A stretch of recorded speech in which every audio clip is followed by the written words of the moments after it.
નમસ્કાર બાળમિત્રો. બાળકો, આપણે હવે ડાયરેક્ટ અને ઇનડાયરેક્ટ સ્પીચમાં છેલ્લો એક પોઈન્ટ શીખવાનો બાકી છે. એ છે આજ્ઞાર્થ વાક્યો.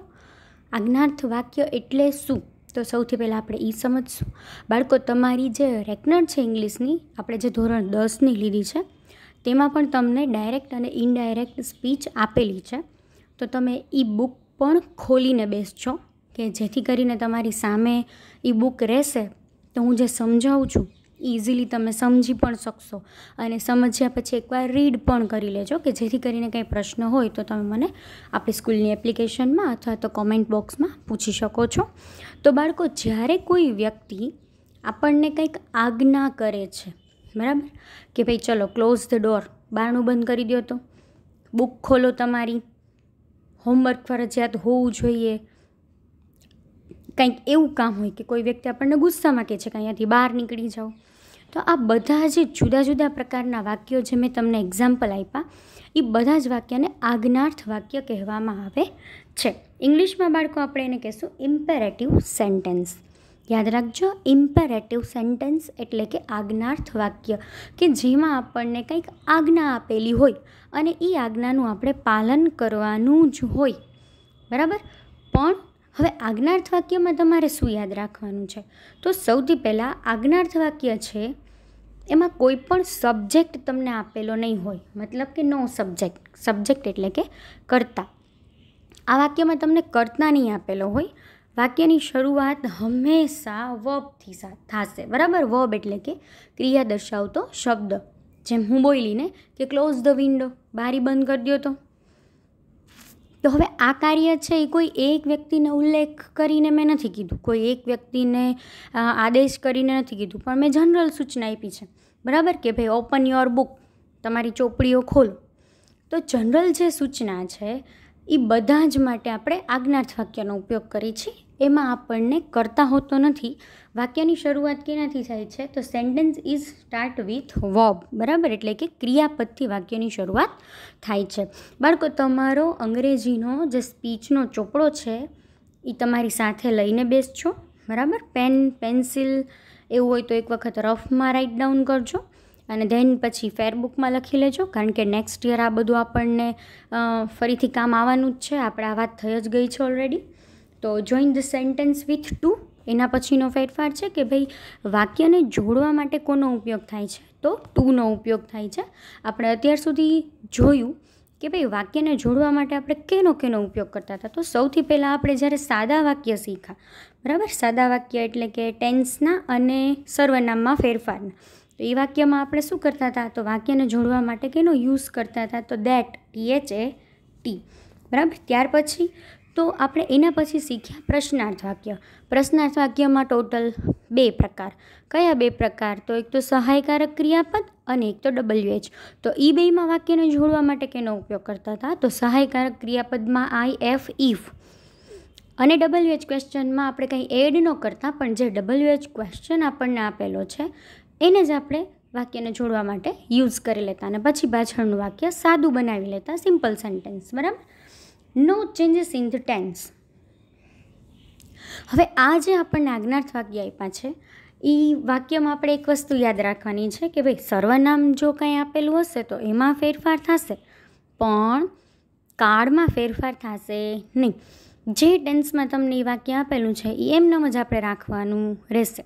તમારે અહીંયા આજ્ઞાર્થ વાક્યમાં એક વસ્તુ યાદ રાખવી જોશે કે અહીંયા કાળના ફેરફાર કરવાના નથી.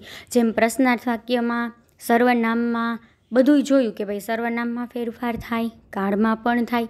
એ જ રીતે પ્રશ્નાર્થ વાક્યમાં આપણે એ જ જોયું કે ભાઈ વાક્યને પહેલાં સાદું બનાવવું પડે, પછી એમાં કાળનો ફેરફાર પણ કરવાનો અને સર્વનામનો પણ ફેરફાર કરવો પડે, બરાબર. અહીંયા એવું નથી, અહીંયા ફક્ત સર્વનામમાં ફેરફાર થશે.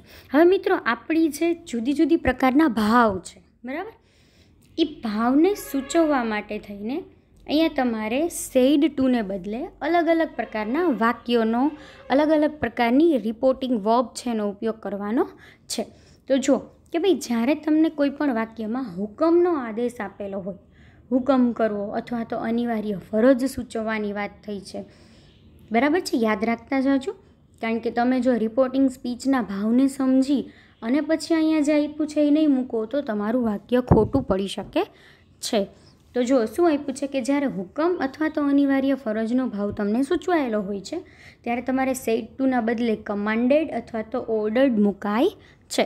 કમાન્ડ આપવો આપણને ખબર છે, બરાબર, અથવા તો ઓર્ડર કરો ને. આપણે હોટેલમાં જઈએ ક્યાંક તો આપણે જે વસ્તુ જોતી હોય એનો આપણે ઓર્ડર કરીએ છીએ, બરાબર ને. તો એમાં ઓર્ડર કહીએ તો જ સારું લાગે, રિક્વેસ્ટ કરીએ તો ના સારું લાગે, બરાબર ને. રિક્વેસ્ટ એટલે વિનંતી. હવે તમે નેક્સ્ટ જોઈ શકો છો કે ભાઈ વિનંતીનો ભાવ જ્યારે સૂચવાયેલો હોય ત્યારે આપણે સેડ ટુના બદલે શું વાપરીએ છીએ તો રિક્વેસ્ટેડનો ઉપયોગ કરીએ છીએ.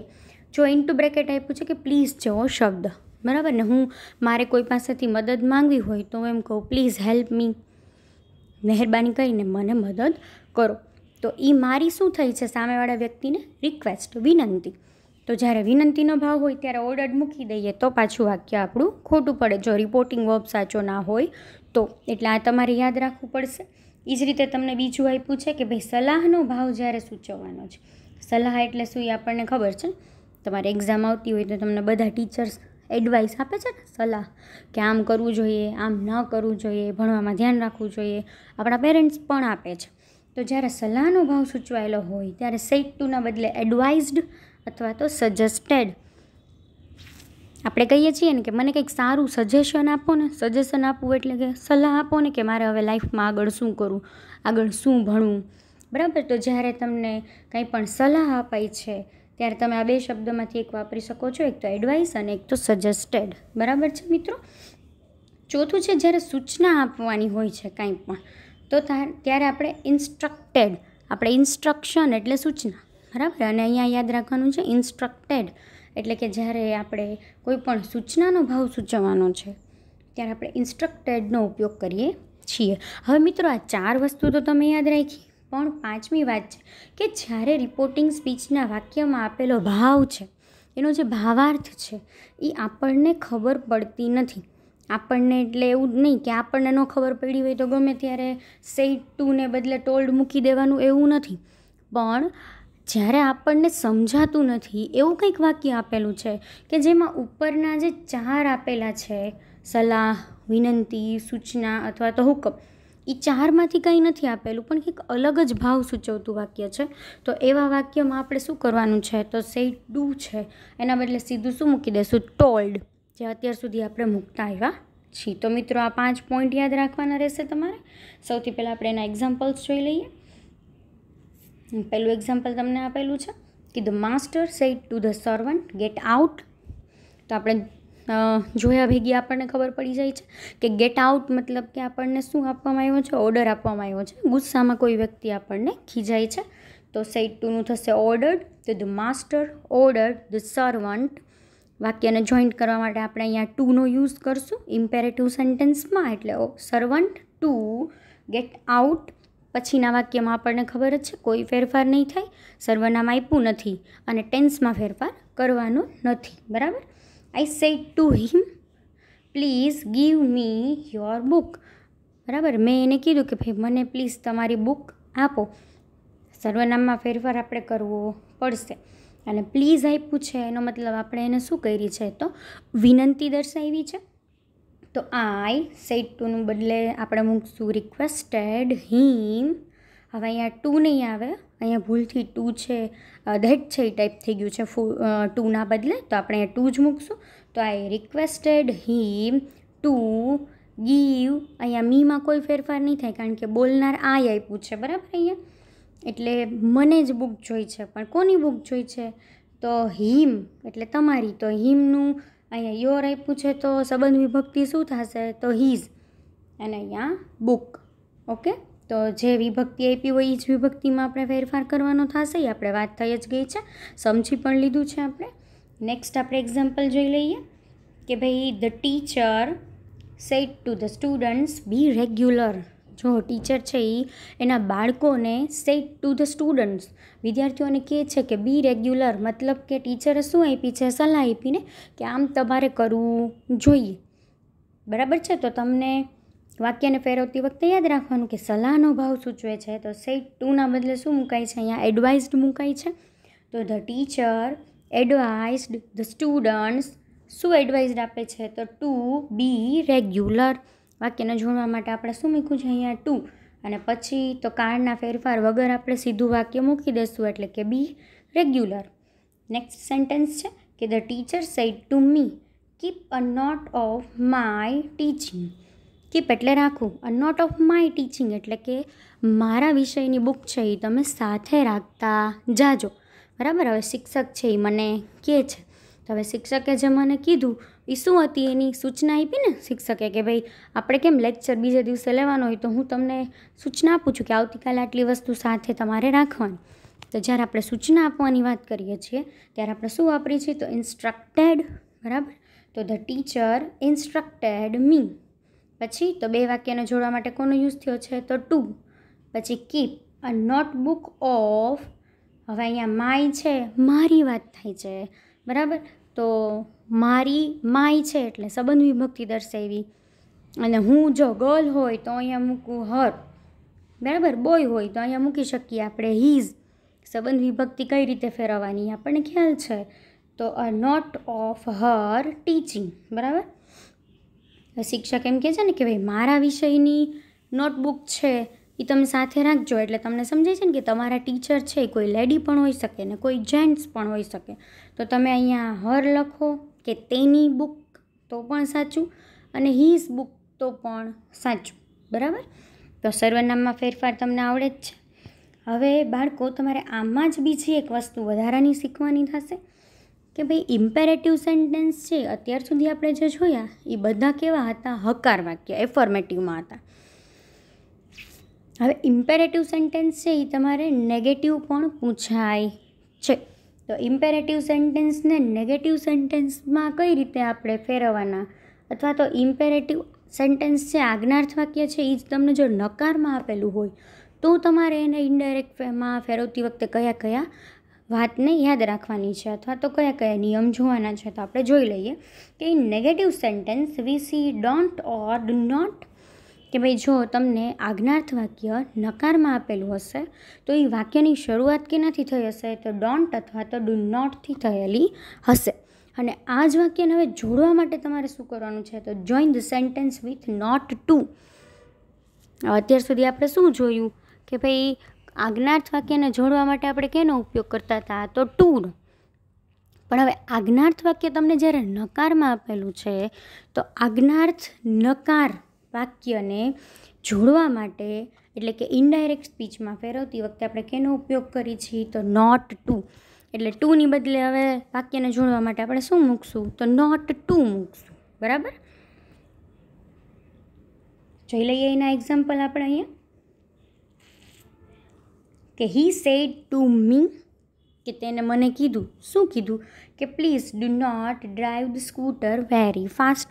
હવે આપણને નકારમાં પણ આજ્ઞા આપે જ છે ને કે ભાઈ આપણે આપણું સ્કૂટર છે એને બહુ સ્પીડમાં બહુ ફાસ્ટ ચલાવવું જોઈએ નહીં. તો નહીં પાછળ એવું એનો મતલબ વાક્ય કેવું થાય છે નેગેટિવ સેન્ટેન્સ થાય છે. તો હવે નેગેટિવ સેન્ટેન્સને ફેરવવા માટે આપણે શું કરશું તો એને મને ના પાડી ને કે પ્લીઝ આવું ન કરતા, તો વાક્યમાં કેનો ભાવ આવ્યો રિક્વેસ્ટનો. બરાબર. તો હી સેડ ટુની બદલે રિક્વેસ્ટેડ. બરાબર. એટલે હી રિક્વેસ્ટેડ મી. ટુ નીકળી જશે અહીંયા. બરાબર. ટુ નહીં આવે એટલે હી રિક્વેસ્ટેડ મી. હવે નકાર વાક્ય છે એટલે એને જોડવા માટે આપણે શું વાપરશું તો નોટ ટુ. પછીનું વાક્ય તો drive the scooter very fast. પછી નિયમ પાછા એ જ રહેશે, એમાં કોઈ ફેરફાર નહીં થાય કે ભાઈ વાક્ય છે એ કેવું થાય છે તો ભાઈ એમાં કાળના ફેરફાર નથી થતા, ફક્ત સર્વનામમાં ફેરફાર થાય છે. પણ યાદ એ રાખવાનું છે કે જો તમને નેગેટિવ સેન્ટેન્સ આપેલું હોય આજ્ઞાર્થમાં તો તમારે શું કરવાનું રહેશે તો વાક્ય છે એને જોડવા માટે નોટ ટુનો યુઝ કરવાનો રહેશે. બાકી તો તમને અહીંયા સેડ ટુની બદલે શું મૂકવાનું એ આગળ આપણે 5 પ્રકારના પોઈન્ટ શીખી લીધા એ જ અહીંયા લાગુ પડશે. બીજું છે કે the traffic police sad to the driver. Traffic police છે અને ડ્રાઈવરને કીધું. શું કીધું કે don't park your car here, કે તમારી કાર અહીંયા તમે પાર્ક કરો નહીં. તો પાછી સૂચના કેવી આવી નકારમાં કે પાર્ક કરો નહીં. બરાબર. તો the traffic police ordered. Traffic પોલીસે ઓર્ડર કર્યો કોને તો ધ ડ્રાઈવર.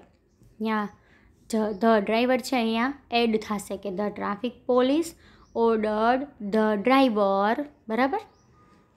લિસનર નથી આપ્યું, વાક્યમાં આપ્યું છે તો અહીંયા આપણે લખવું જ પડે, જે અહીંયા ટાઈપ થયેલું નથી. એટલે તમે જ્યારે બુકમાં લખો તો લખી નાખજો કે the traffic police ordered the driver. વાક્યને જોડવા માટે શું મૂક્યું અહીંયા? તો નોટ ટુ. હવે નોટ ટુ મૂક્યું છે એટલે ડુ નોટ આગળનું નીકળી જ જાય, બરાબર. નોટ ટુ ડુ નોટ એમ ડબલ લખવાનું નહીં. એટલે નોટ ટુ પછી શું છે કે પાર્ક યોર કાર હિયર, તો પાર્ક. હવે યોર કાર, તો ધ ડ્રાઈવર છે તો એ કેમાં આવશે? પુરુષમાં આવે, હી, બરાબર. તો યોર એ આપણે સંબંધ વિભક્તિનું સર્વનામ આપ્યું છે, તો હીનું સંબંધ વિભક્તિનું સર્વનામ શું થશે? તો હીઝ, બરાબર. કાર અને હિયરનું પાછું શું થશે? તો ધેર. આપણે એ કોષ્ટક કર્યું છે, બરાબર. તો વાક્ય બનશે કે the traffic police ordered the driver not to park his car there.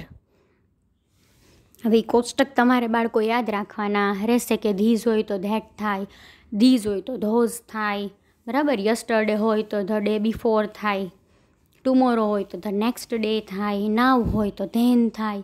આ કોષ્ટક તમારી પાસે ઓલરેડી લખેલું છે જ, બરાબર. અને ટેન્સનું કોષ્ટક પણ કરાવ્યું જ છે મેં કે સાદો વર્તમાનકાળ છે તો એ કેમાં ફરશે, સાદો ભૂતકાળ કેમાં ફરશે, બરાબર મિત્રો. તો ટેન્સના કોષ્ટકને પણ યાદ રાખી લેજો અને વિડીયોઝ છે એ જોતા રહેજો. આગળના જે 3 ટૉપિક આપણે શીખેલા છે એનો વિડીયો પણ હું તમને રિપીટ મોકલીશ બનાવીને, કે જેથી કરીને તમને સ્પીચ છે એમાં કોઈ પણ પ્રશ્ન ન રહે. બાળકો, તમારો એક્ઝામનો સિલેબસ તમને ખબર જ છે, આપણે જેટલું પણ ચાલેલું છે એ બધું પૂછાવાનું છે. તો યુનિટ, બ્લેક બક, ઈમેલ એસે, બરાબર, બધાની સરસ મજાની તૈયારી કરતા રહેજો.